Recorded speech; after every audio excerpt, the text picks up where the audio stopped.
Sutras 5 to 9 spell out the afflictions.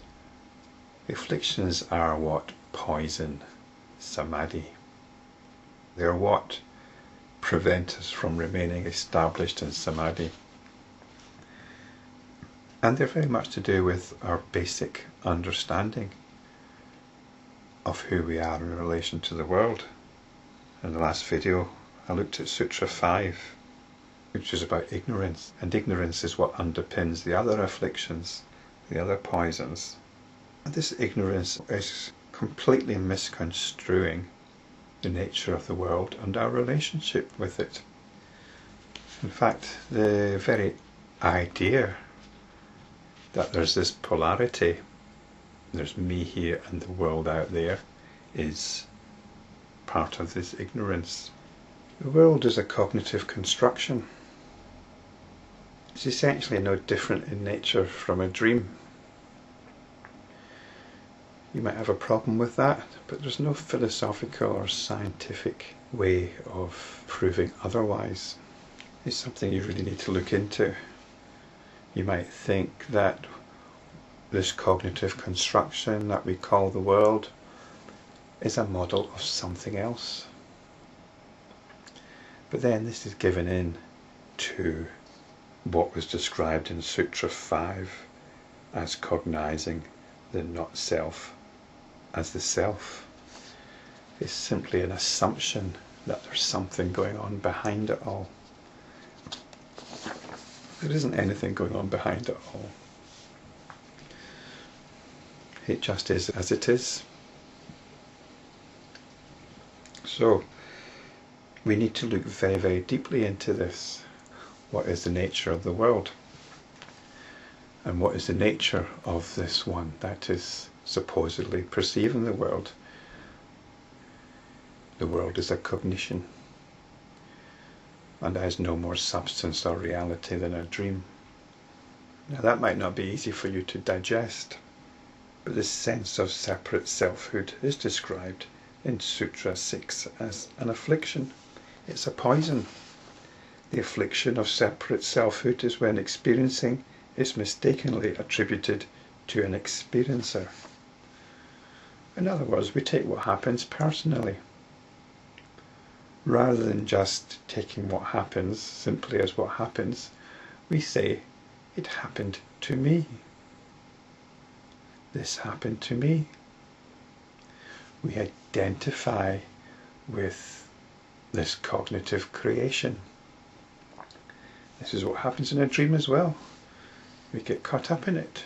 We get emotionally involved in it. We take it as happening to me. Perhaps you murdered somebody in your dream, and you might still be feeling guilty about it, or terrible about it when you wake up. And then there's a moment of relief when you realise it was just a dream, and you haven't got the murder of somebody hanging over your head. So, can we just observe things happening without taking it personally? It's difficult because if we go along with the story of evolution, we evolved from basic, simple creatures that moved from uncomfortable environments to comfortable environments. This is how we developed. This is how we are as biophysical organisms. We avoid discomfort and we seek comfort.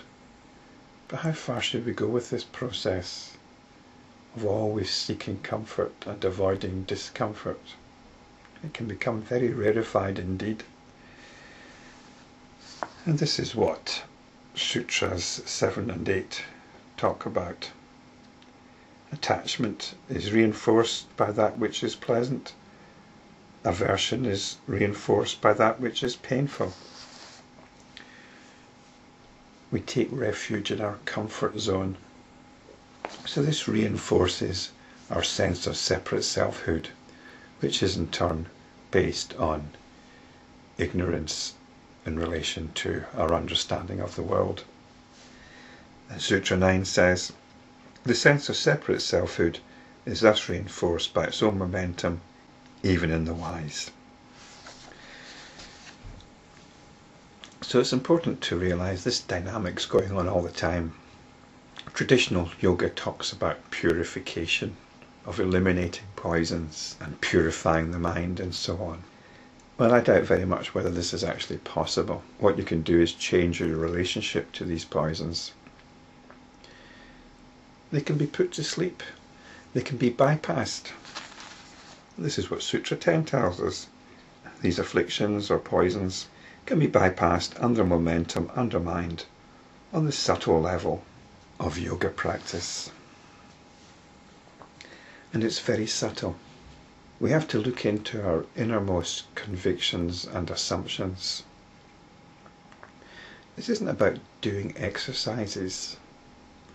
It's not about practicing techniques to get to some rarefied state of consciousness.